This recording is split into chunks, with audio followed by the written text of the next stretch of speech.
इंतज़ार ख़त्म होने वाला है क्योंकि फाइनली मेडिकल स्कॉलरशिप भी लाइव हो चुकी है। ये उन सभी स्टूडेंट्स के लिए है जो कि मेडिकल कोर्स परस्यू कर रहे हैं। जनरली मेडिकल स्कॉलरशिप जल्दी से देखने को नहीं मिलती हैं, मगर एक मैंने स्कॉलरशिप फाइंड की है जिसका नाम है max health care foundation scholarship. ये इंडियन स्टूडेंट्स के लिए है और ये CSR इनिशिएटिव है of max health care foundation. जल्दी से रीड मोर पे क्लिक करके देखते हैं कि कौन कौन एलिजिबल है इसमें। तो this scholarship is applicable for year 2025-2026 and application इसकी जस्ट अभी थोड़े टाइम पहले ओपन हुई है। ना सिर्फ आपको ट्यूशन फीस सपोर्ट मिलेगा बल्कि आपको लैपटॉप भी मिलेगा, टेक्स्ट बुक के लिए सपोर्ट भी मिलेगा, मेडिकल टूल्स के लिए भी मिलेगा और इसके अतिरिक्त आपको अलाउंस फॉर मंथली एक्सपेंसेस भी मिलेगा। तो इससे बढ़िया बात नहीं हो सकती कि आपको लैपटॉप भी मिल रहा है इस स्कॉलरशिप में। अब देखते हैं इसमें कि कैसे कैसे आपको इसमें थोड़ा से रूल्स पढ़ने के बाद इसमें मैं लाइव दिखाऊंगा कि कैसे इसमें एप्लीकेशन फॉर्म फिलअप करें प्रॉपर गाइडेंस के साथ, और आपको फिर कोई और वीडियो देखने की ज़रूरत भी नहीं पड़ेगी। तो पूरा वीडियो आप इसको लास्ट तक देखेंगे तभी आपको समझ में आएगा कि किस तरह से इसमें अप्लाई करना है और क्या किन किन चीज़ों का ध्यान रखना है। तो this medical scholarship programme stands as a beacon of hope with a resolute mission to empower talented students hailing from economically weaker sections। देखो इसमें क्या है कि जो ये पैन इंडिया एलिजिबिलिटी है, मगर उसमें भी ये है कि कुछ गिने चुने ही स्टेट्स हैं जिसमें आप अगर आपका जो है गवर्नमेंट कॉलेजेस में हो तो आप एलिजिबल हो। Just like Delhi NCR। तो दिल्ली NCR में तो बहुत सारी सिटीज़ आ गई ऑलरेडी। ये NCR में तो ऑलरेडी बहुत सारी सिटीज़ आती हैं, Mumbai and Chandigarh, Dehradun, in fact Lucknow and Nagpur. तो आई एम गेसिंग कि मैक्स की जहाँ जहाँ ब्रांचेस हैं वहाँ वहाँ वहाँ वहाँ के बच्चों के लिए स्कॉलरशिप दे रहे हैं I guess. And the application window is just for 7 days। It would be open for 15 days from the initial announcement. तो आज जैसे आज अनाउंसमेंट हुआ है ना, तो बस 15 दिन का टाइम है। बहुत टाइम है आपके पास, अभी 15 दिन बहुत होते हैं, ठीक है।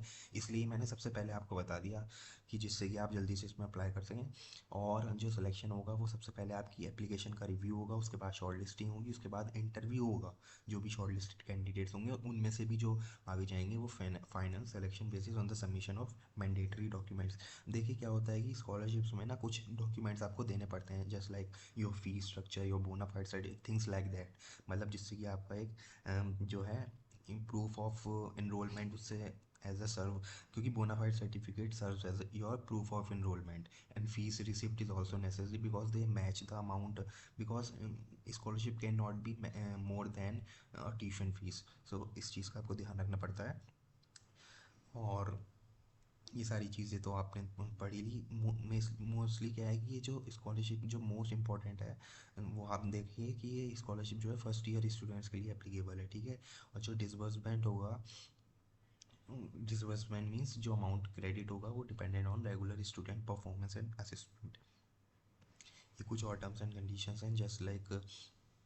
अब देखो ऐसा है कि बहुत सारे स्टूडेंट्स का डाउट होता है कि बाद में हमें उनके साथ उनकी कंपनी में काम ज्वाइन करना होगा, या ऐसा कुछ नहीं है, ज्वाइन नहीं करना होता। कोई बॉन्ड वगैरह कुछ नहीं होता इस तरह का, ठीक है। आपको स्कॉलरशिप मिलती है और आप जस्ट उसमें आपकी ट्यूशन फीस कवर हो जाती है। समटाइम्स समटाइम्स आपको लैपटॉप भी मिल जाता है जैसे कि इस केस में मिल रहा है। तो यही सब होता है, ठीक है। बाकी तो सिंपल सी है। देखो जो आपको डॉक्यूमेंट्स देने पड़ेंगे ना वो लिखा हुआ भी है इसमें, क्या क्या डॉक्यूमेंट्स लगेंगे। वो है class 12 marksheet, certificate, NEET certificate with rank and family income, ठीक है। फैमिली इनकम सर्टिफिकेट में आपका जो लगता है वो लेटेस्ट फैमिली इनकम सर्टिफिकेट लगता है, ठीक है। अब देखो इसमें ऐसा कुछ दे नहीं रखा कि आपकी कितनी होनी चाहिए फैमिली इनकम। तो इसमें देखिए इसमें ऐसा नहीं है कि आपकी less than 5 lakh per annum ही होनी चाहिए, less than 10 lakh per annum ही होनी चाहिए। बिकॉज इतना तो ऑब्वियस है ना, अगर आप मेडिकल कोर्स कर रहे हो तो ऑब्वियसली आप उनमें से तो नहीं होंगे जिनकी इनकम सालाना 1 लाख रुपए है। ऑब्वियस है ये तो बात, आप मेडिकल कोर्स कर रहे हो तो। मगर फिर भी इसमें इनकम सर्टिफिकेट आपको देना है, ठीक है। मगर ऐसा कोई रेस्ट्रिक्शन नहीं है कि आपकी इनकम का ब्रैकेट क्या होना चाहिए, कुछ भी हो सकती है आपकी इनकम, ठीक।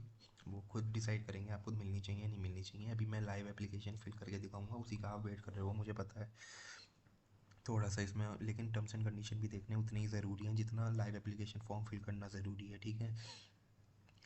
एंड और इसमें तो मुझे ज़्यादा कुछ ऐसा द ग्रांट ऑफ स्कॉलरशिप ऐसा कुछ स्पेशल टर्म्स एंड कंडीशन तो मुझे यहाँ पे दिख नहीं रहा। बस यही थे जो मेन टर्म्स एंड कंडीशन थे। अब यहाँ पे हम लोअर इस पर टिक कर चेक करेंगे तो ये ओपन हो जाएगा। अब देखो सिंपली मैंने इसको खोल लिया, इसमें ऐसा कुछ नहीं है कि कुछ लॉगिन करा या कुछ है, इसमें लॉगिन वगैरह कुछ नहीं करना, बहुत सिंपल है।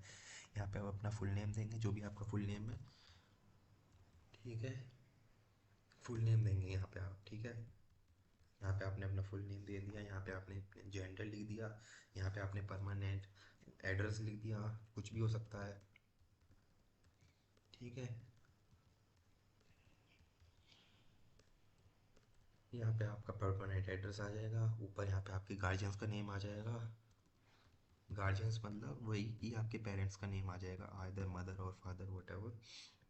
यहाँ पे आपका फ़ोन नंबर आ जाएगा, ठीक है। मैं रैंडम डाल रहा हूँ अभी तो, ठीक है। फ़ोन नंबर भी वैसे क्या ही डालूँ मैं यहाँ, क्योंकि रैंडम होने वाला है तो क्या फ़ोन नंबर डाल के भी क्या होगा, यहाँ पे ईमेल आ जाएगी आपकी, ठीक है। यहाँ पे डीओ भी आ जाएगी। देखो आपको इस चीज़ का ध्यान रखना है कि आप जो अपना फॉर्म है ना वो बिल्कुल करेक्टली फिलअप करें, क्योंकि ये देखिए फर्स्ट ईयर स्टूडेंट के लिए है ये, तो ऐसा नहीं कि आप बस जैसे आपका मेडिकल कंप्लीट होने वाला हो फिर भी इसमें अप्लाई कर रहे हो। उससे क्या होता है कि जो डिज़र्विंग कैंडिडेट होते हैं ना, उनका जो इम्पैक्ट पड़ता है उनकी एप्लीकेशन पे, बिकॉज उतनी ही स्कॉलरशिप टीम को ज़्यादा मेहनत करनी पड़ेगी ना जब उनके पास इधर उधर से एप्लीकेशन आएंगी जो कि मतलब अमान्य होंगी। तो इसलिए मैं कह रहा था, तो इसमें जो भी आपकी डीओबी है वो आप इसमें इजीली सेलेक्ट कर सकते हैं, यहाँ से ड्रॉप डाउन लिस्ट में से इजीली सेलेक्ट हो जाएगी। कैलेंडर बना हुआ आ रहा है पूरा। मैं प्रीफर करता हूँ लैपटॉप से स्कॉलरशिप फॉर्म फिल करना, ठीक है। आप भी लैपटॉप से ही फिल करें, ठीक है। ये रिलेशनशिप आपको गार्जियंस नेम के साथ बतानी होगी। देखो गार्जियंस में इतने सारे ऑप्शन आ रहे हैं, father mother brother sister, others का भी ऑप्शन है। सिटी, यहाँ पे आपको सिटी मेंशन करनी है, ठीक है। यहाँ पे आपको पिन कोड मेंशन करना है, यहाँ पे पिन कोड मेंशन हो गया। यहाँ पे मेडिकल कॉलेज नेम आपको मेंशन करना है, ठीक है। तो यहाँ पे आपको जिस भी कॉलेज में आप पढ़ रहे हो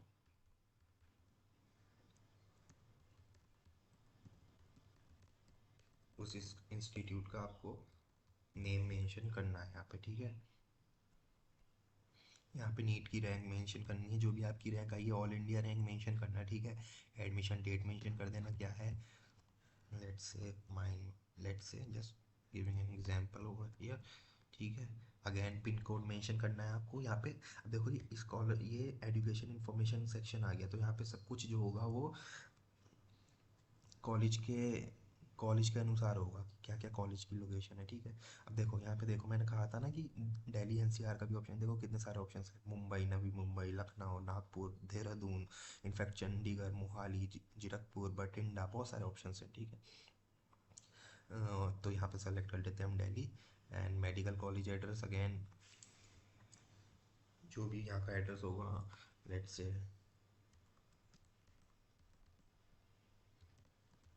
आई am just filling it for this as an example, ठीक है। एग्जाम्पल ले लिया जिससे कि आपको क्लियर हो जाएगी कैसे कैसे एप्लीकेशन फॉर्म फिल करनी है। आप तो अपने अनुसार इसको फिल करेंगे ना। हॉस्टल अकोमोडेशन में क्या है, हॉस्टल, ठीक है। यहाँ डे स्कॉलर हो तो फिर प्राइवेट डालोगे, ठीक है। यहाँ पे कॉरेस्पॉन्डेंस एड्रेस, कॉरेस्पॉन्डेंस एड्रेस ये वो होता है जहाँ पे आप करंटली रह रहे हो, ठीक है। इस चीज़ का ध्यान रखना, परमानेंट एड्रेस और कॉरेस्पॉन्डेंस एड्रेस में यही डिफरेंस होता है, जो जनरली बच्चों को वैसे तो पता रहता है, फिर भी मैंने बता दिया। कॉरेस्पॉन्डेंट एड्रेस वो रहता है जैसे जहाँ पे आप करंटली रह रहे हो, तो वो चीज़ हो। एनुअल इनकम यहाँ पे टोटल डालेंगे। अब देखो यहाँ पे गड़बड़ मत करना, जो भी आपकी एनुअल इनकम है ना, इनकम सर्टिफिकेट पे वही डालना, ठीक है। लेट से आपकी एनुअल इनकम है 50 लाख रुपए, तो यहाँ पे वही डालोगे, ठीक है। और यहाँ पे डालोगे आप अदर स्कॉलरशिप और फाइनेंशियल एड, क्या आप कहीं और से स्कॉलरशिप ले रहे हो या नहीं, तो वो येस और नो पे टिक करोगे। उस हिसाब से अगर आप येस करोगे तो यहाँ पे एक और कॉलम आ जाएगा जिसमें आपको अपना बताना है कहीं और से अगर कोई स्कॉलरशिप मिल रही है, कुछ भी मिल रहा है, ठीक है। अदरवाइज़ नो करके I accept terms and condition पे क्लिक करके सबमिट कर देना। जैसे ही सबमिट हो जाएगा एप्लीकेशन फॉर्म फिल हो जाएगा और दैट्स इट, आपका काम कंप्लीट हो जाएगा। बस फिर आपको वेट करना होगा कि कब ये अनाउंस करेंगे स्कॉलरशिप। और देखो इसमें भी वो नहीं दिया है कि कितना अमाउंट मिलेगा, मगर हाँ मिलेगा अच्छा खासा, बिकॉज ये मेडिकल वालों के लिए स्कॉलरशिप है। और मेडिकल स्कॉलरशिप में आई एम प्रेडिक्ट, मतलब इंजीनियरिंग में भी 50 से लेके 1 लाख पर ईयर तक मिलती है स्कॉलरशिप, बहुत सारी स्कॉलरशिप्स ऐसी होती हैं, तो ये तो फिर भी मेडिकल है, इसमें तो और हाई भी जा सकता है अमाउंट। तो वही मैं बता रहा था आपको कि अगर आप फर्स्ट ईयर स्टूडेंट हो और आप एक डिज़र्विंग कैंडिडेट हो तो आप इसमें डेफिनेटली अप्लाई करें। अगर आपको फिनेंशियल कॉन्स्ट्रेंट्स हैं तो मैं दरख्वास्त करूँगा कि आप इसमें अप्लाई करें। Okay, wish you success.